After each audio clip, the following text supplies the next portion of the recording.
এর ভিডিওতে বলেছিলাম যে বোধে সব রান্না করে দেখাবো কিভাবে রান্না করি। তো চলো, সব কিছু জোগাড় করে নিয়ে এসেছি।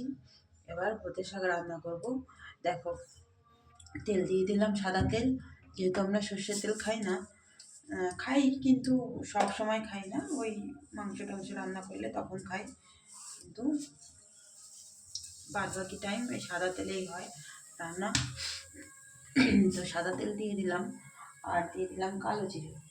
কালো জিরে দিয়ে দিলাম। এবার দিয়ে দেবো লঙ্কা। আগে যেহেতু প্রচুর লঙ্কা লাগে, ঝাল লাগে, তো লঙ্কার পরিমাণ কম হয়ে যাবে কিনা বুঝতে পারছি না। ঝালের পরিমাণ, লঙ্কার পরিমাণ তো কম হবে না, কারণ লঙ্কা প্রচুর পরিমাণে, মোটা মোটা লঙ্কা তো অনেকটাই হয়ে গেল দেওয়া।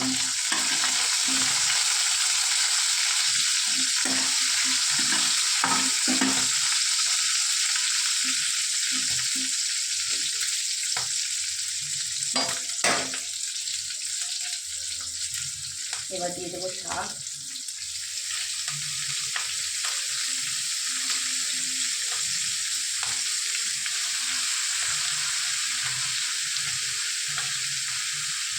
শাক অনেকটাই হয়েছে, ওর বাবা কিনে নিয়ে এসেছিলো, তো কম হয়ে যাবে ভেবে আমি আবার বললাম আমি মাঠের থেকে তুলে নিয়ে এসেছি। গেছিলাম হাঁটতে ওদিকটায়, তো ওদিকটা তো সব জমি, সেই জমিতে পেঁয়াজ লাগিয়েছে, রসুন লাগিয়েছে, তার মধ্যে মধ্যে শাকগুলো খুব টাটকা কচি শাক ছিল, দেখে লোক সামলাতে পারিনি, নিয়ে চলে এসেছি।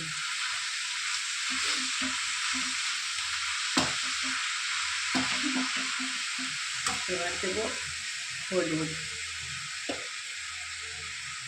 আমরা এভাবেই বোঁদে শাকটা রান্না করি, যেহেতু মাছের মাথা পড়বে।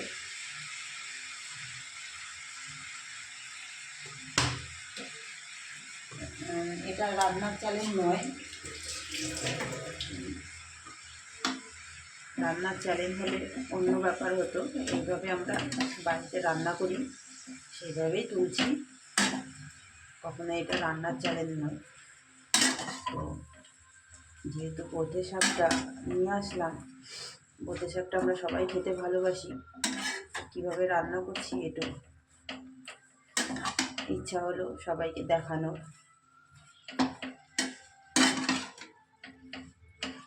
তাই আর কি।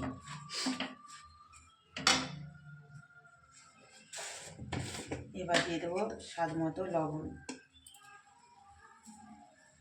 শাকের পরিমাণটা যেহেতু বেশি, শাকটাও লবণটাও লাগবে একটু বেশি। লবণ আর ঝাল তরকারিতে ঠিকঠাক হলে মোটামুটি তরকারি খেতে টেস্টি হয়, তো বিভিন্ন জিনিস করলে তারও বেশি টেস্ট হবে।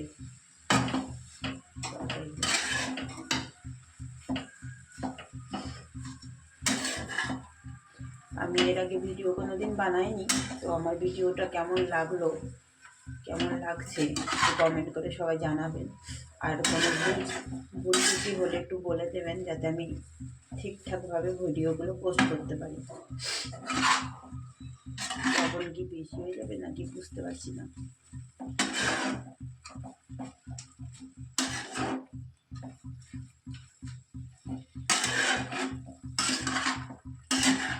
শাকটা মোটা মোটাই করে কাটা হয়েছে, কারণ কি চাকুতে ধার ছিল না,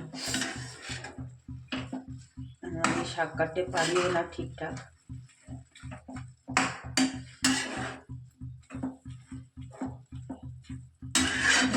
জল গলে গেছে, ভয় ভেও না, এগুলো তো তেতো তেতো লাগবে না, যেহেতু বোঁদে শাক অনেকের তেতো লাগে, কষ্ট কষ্ট লাগে, কিন্তু এগুলো লাগবে না।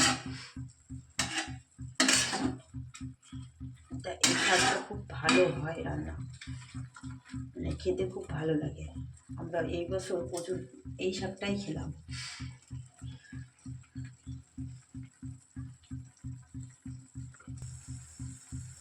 এবার এই শাকে সুপার হিরো দেওয়ার মানে সময় এসে গেছে। সব থেকে টেস্ট এবং স্বাদ দুটোই বাড়িয়ে দেয় এই আদা বাটা। আদা বাটা যদি এই শাকের মধ্যে দেওয়া যায়, সব থেকে ফ্লেভারও বাড়ায়, স্বাদ গন্ধ সব কিছু এই আদা বাটাটাই বানায়। তো বোঁদে শাকে বা যে কোনো শাকঘণ্ট খেতে গেলে আদা বাটাটা দিলে পরে সেই শাকঘণ্টর মানে যে কী বলবো স্বাদ গন্ধ সব কিছুই এত পরিবর্তন হয়ে যায়, খেতেই আলাদা লাগে। শাকটা আস্তে আস্তে মজবে রান্না হবে, আর গন্ধ ফ্লেভার সব গোটা ঘরময় মম করবে। এখন চলে এসেছে মাছের মাথা। মাছের মাথা দিলে শাকঘণ্টের টেস্ট দ্বিগুণ কি শতগুণ বেড়ে যায়। এবার মাছের মাথাটাকে এখানে ভাঙবো।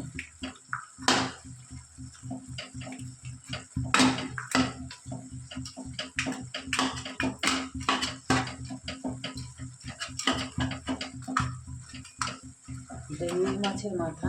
এখানে মাংস পাওয়া যায়, কিন্তু মাছের প্রচণ্ড অসুবিধা, খুব কম পাওয়া যায়।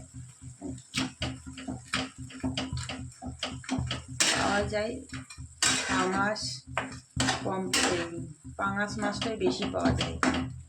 এখানে জলু জলু ভাব হয়েছে, এখনো রান্না তো হয়নি, এগুলো সব মজবে, জলটা টানছে, তারপরে রান্নাটা হবে। তো এই অবধি ফুটবে, জলটা টানতে আস্তে আস্তে তেল বেরিয়ে আসবে, তখন রান্নাটা কমপ্লিট হবে।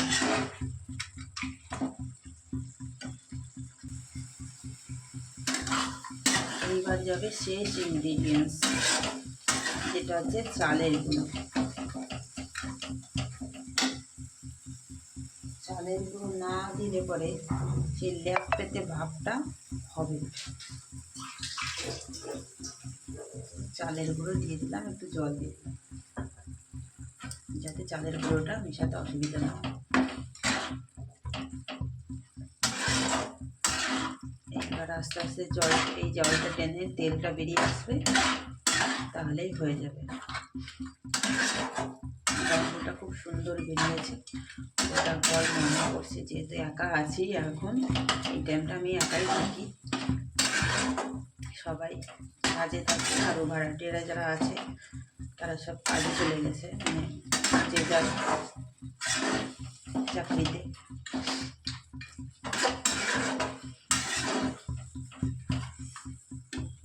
দেখো আমার প্রায় কমপ্লিট হয়ে গেছে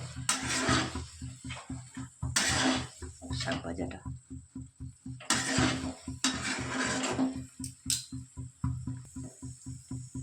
লাস্ট ফিনিশিং শাকটা এরকম হবে, তেল ছেড়ে দিয়েছে দেখো।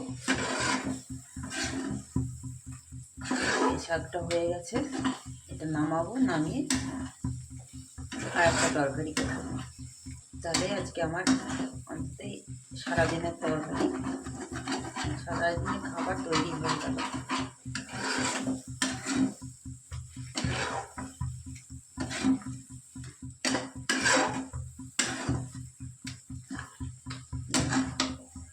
এরকম হবে, ঠিক এইরকম। তেলটা বেরিয়ে এসছে, তেল ছেড়ে দিয়েছে তরকারি থেকে।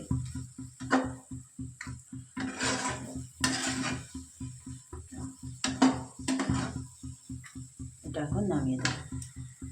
তো কেমন লাগলো শাকটা, আর রান্না করে খেয়ে বলবেন অবশ্যই। তো ভিডিওটা এই পর্যন্তই আজকে।